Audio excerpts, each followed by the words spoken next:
Welcome back to the Spirit of Creating and part 5 of the series of Uncovering Your Creative Confidence.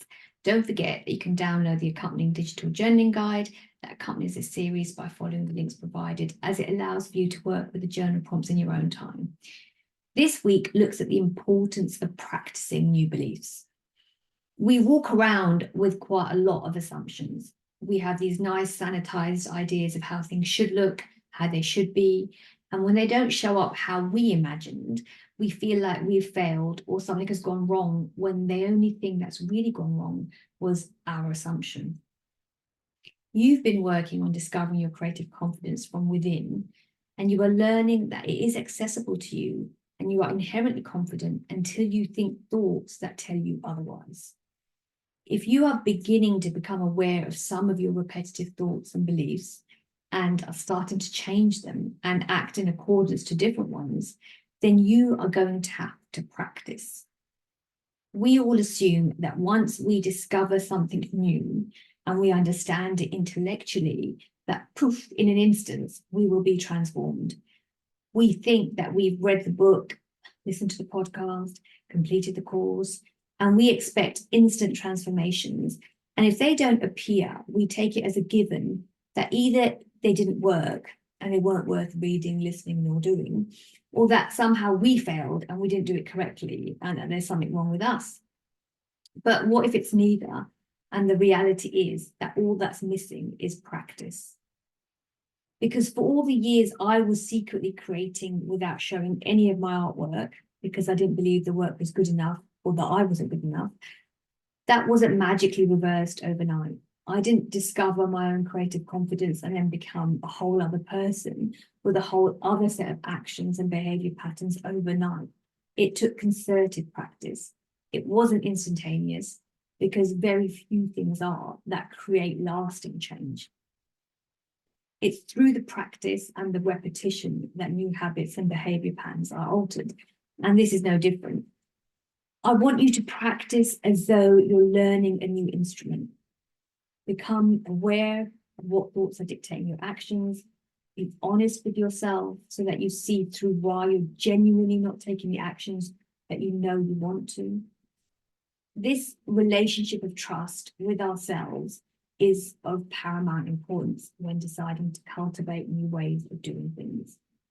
It's fine if you're honest with yourself about why you won't share your art with anyone other than friends or family. And it doesn't mean you have to test yourself and, feel the fear and do it anyway. But even the very knowing of the truth of why you're not willing to share your art with a wider audience begins to loosen the grip on the belief that's holding you in a certain pattern of behavior.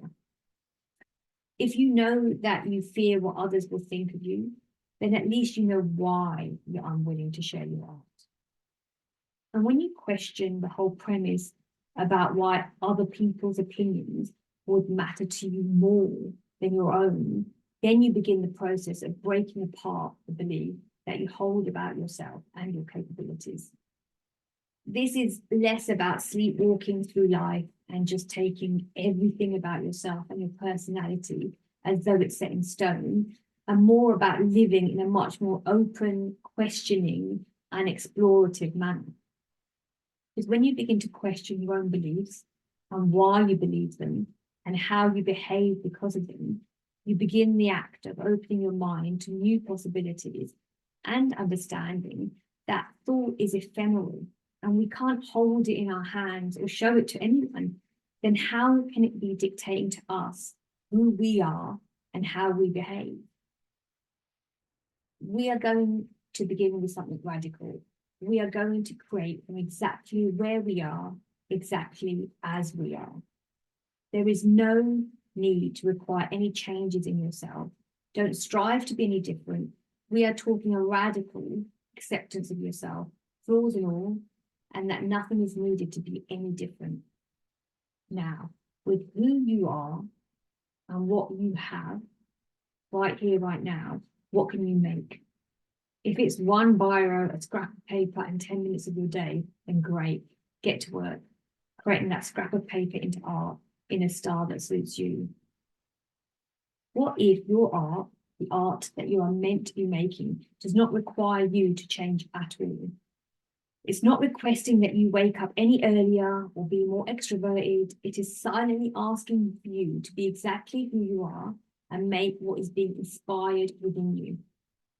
Will you give yourself permission to create from this space, or are you holding yourself back until you're a better artist, until you are different, until you've decided through external proof that you're worthy, until you've lost weight, gained weight, look different, feel different, act different, more confident, more self-assured, until is a trap.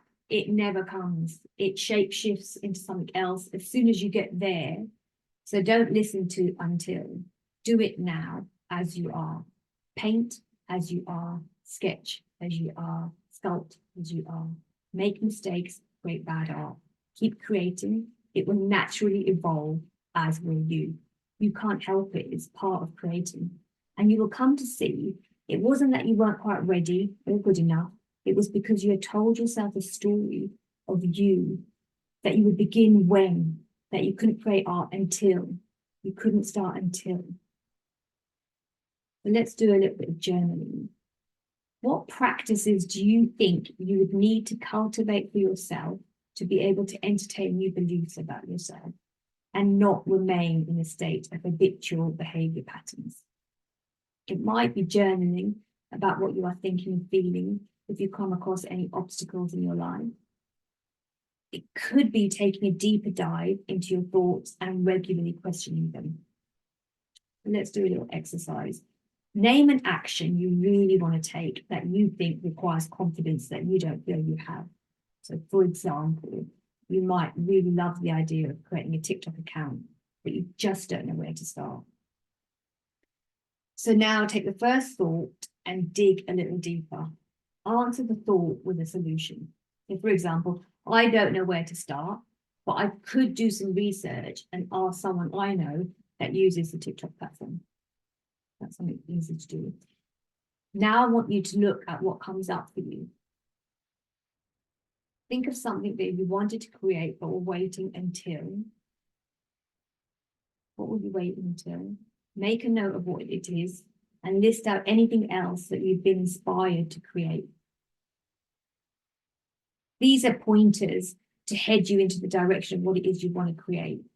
And we'll start making some inroads next week as to how we can visualize ourselves taking action and choosing beliefs that suit the creative, artistic movements we want to be making.